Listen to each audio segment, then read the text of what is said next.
Relationship की 6 समस्याएं और उसे कैसे सुलझाएं। चलिए देखते हैं संबंधों की 6 समस्याएं और उन्हें कैसे सुलझाएं।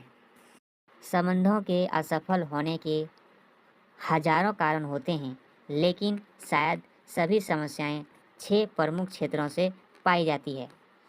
संबंधों के असफल होने के हजारों कारण होते हैं, लेकिन उसमें से सिर्फ 6 प्रमुख क्षेत्रों में पाई जाती है। संबंध में पहली समस्या है संपर्क की कमी। संबंध में पहली समस्या है संपर्क की कमी। वर्तमान में लोकप्रिय आधे संबंध और विवाह में स्पष्ट है।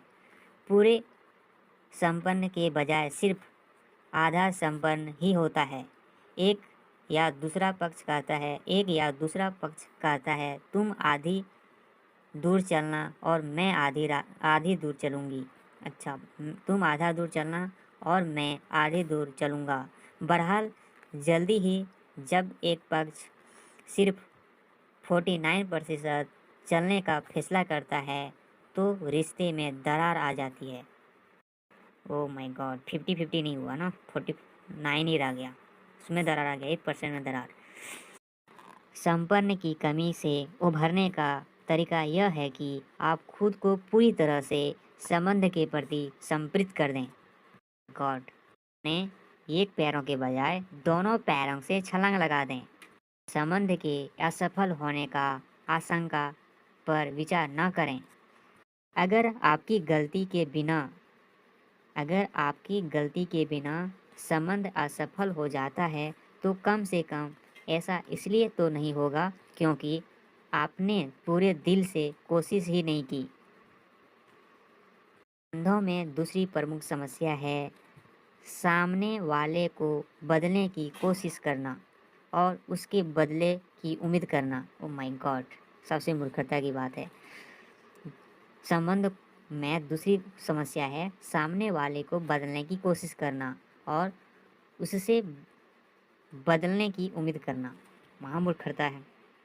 यह मतलब निकलता है तुम जैसे हो उस रूप में मेरे लिए पर्याप्त अच्छे नहीं हो। जब भी आप सामने वाले को बदलने की कोशिश करते हैं तो आप यह संकेत देते हैं कि यह नाकाबिल है। ओह माय गॉड, नाकाबिल। इससे आप उसके बेहतर क्रोध और द्वेष की भावनाएं सुलझा देते हैं। ओह माय गॉड, इससे क्या क्या हो जाता है। अच्छा, विल्सन का कहना था जो आप देखते हैं वही आपको मिलता है, जो आप देखते हैं वही आपको मिलता है। कई बार जब आप सामने वाले को बदलने की कोशिश छोड़ देते हैं तो उसे बिना किसी शर्त के जैसे का तैसा स्वीकार कर लेते हैं तो वह खुद बदलने का विकल्प चुन लेगा। इंसान जिद्दी होता है। आप उन्हें बदलने की कोशिश करना छोड़ देते हैं तो वे अक्सर स्वेच्छा से अपने व्यवहार को बदल लेते हैं। अच्छा, संबंधों में तीसरा प्रमुख समस्या है ईर्ष्या। ओह माय गॉड, ईर्ष्या, द्वेष।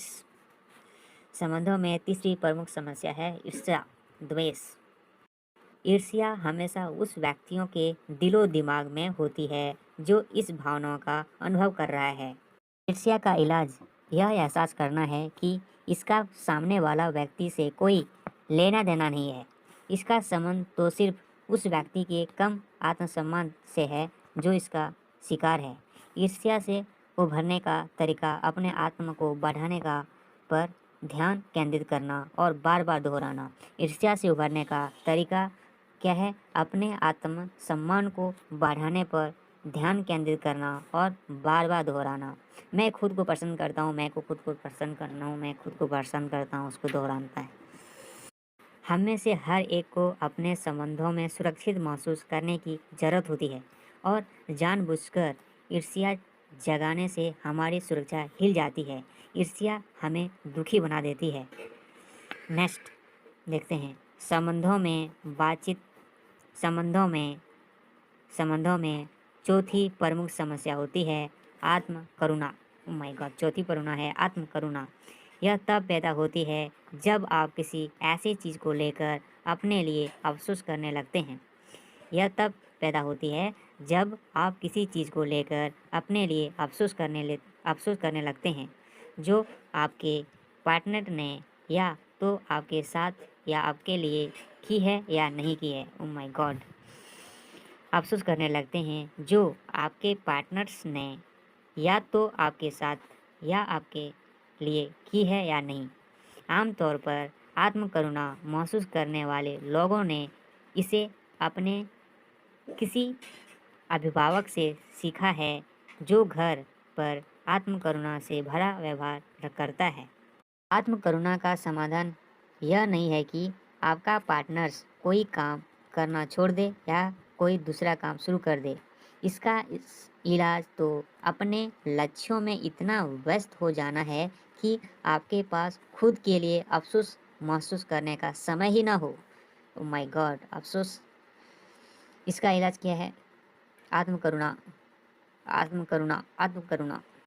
अफसोस का इलाज क्या है? अफसोस का इलाज क्या है? अफसोस का इलाज है अपने लक्ष्यों में इतना व्यस्त हो जाना है कि आपके पास खुद के लिए अफसोस करने का समय ही न हो। संबंधों में पांचवी प्रमुख समस्या है नकारात्मक अपेक्षाएं।